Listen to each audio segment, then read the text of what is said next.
what is it that you guys do to prepare for the mystery? Because, I mean, you're there, and we get to feel what you are bringing forward. I think we have all different techniques of getting into the moment and the suspense and the drama, and it definitely depends on our directors. And our directors are really great about fostering and creating space for us to feel all of the emotions. But we get into it, Chib, like through games, through breathing, through all of these different things. Through music, through I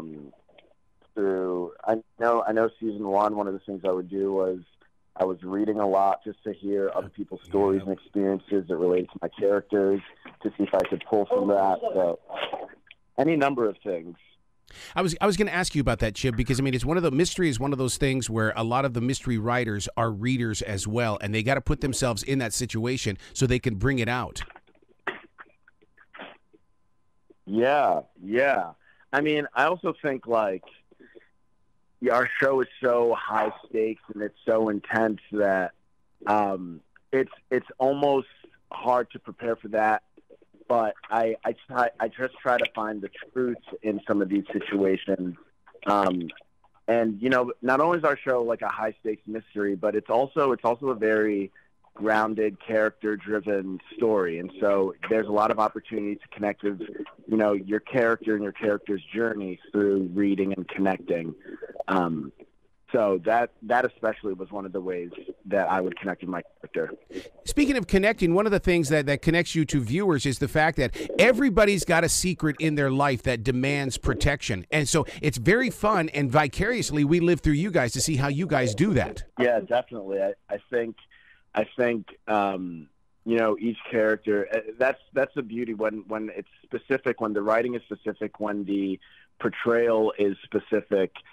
Then I think that specificity allows for universal connection and understanding. So I agree. Yeah. When you see someone protect their secret, you know, at all costs, you're like, oh, that's something that I would do if I had a secret that I didn't want the world to know.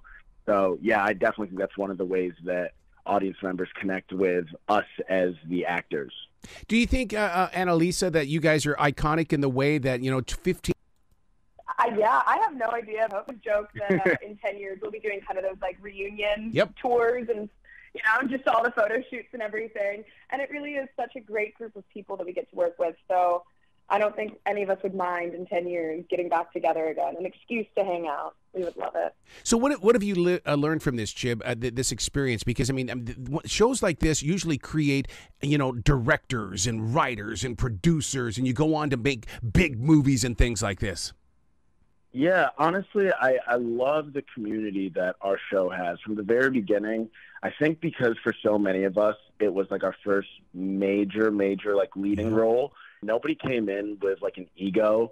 And one of the biggest takeaways is that, like, you just want to work with people that you get along with and that you like, and that no matter how big you get, like, you want to maintain that sense of humanity and like compassion and, you know, a degree of level-headedness no matter where your career goes.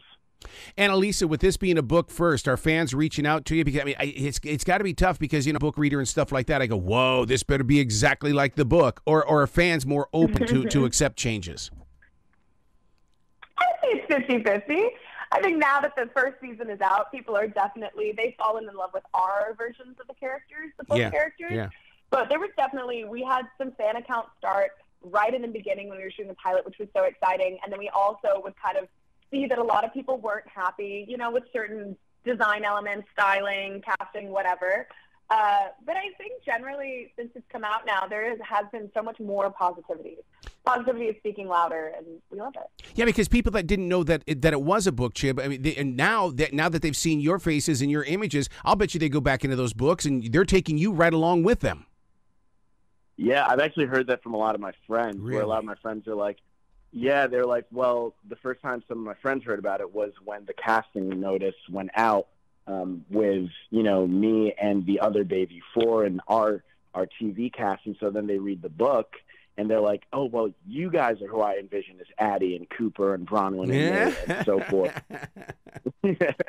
And, you know, on top of that, they released an edition of the original book, which has our faces on the cover. So I think even more so, viewers and readers will tap into the story with us in mind, which I think is pretty cool. Well, and you guys are pioneers in reality in the way that when on the TV show, One of Us is Lying, you're part of the Peacock family. And I mean this, for so many people, that is still a brand new step to them, but you guys are there and you're delivering quality to people. Well, thank you so much. I really appreciate you saying that. Thank you. Well, you guys have got to come back to the show anytime in the future. I mean, I really do want to do season number 20, a conversation with you on that. You guys be brilliant. That would be pretty iconic. That would be pretty iconic if we're still going that. At that point, they might have to write in our children as like the next murder mystery solvers. Well, you guys be brilliant today, okay? Thank you so much. Sounds good. Thank you. You too. Bye-bye.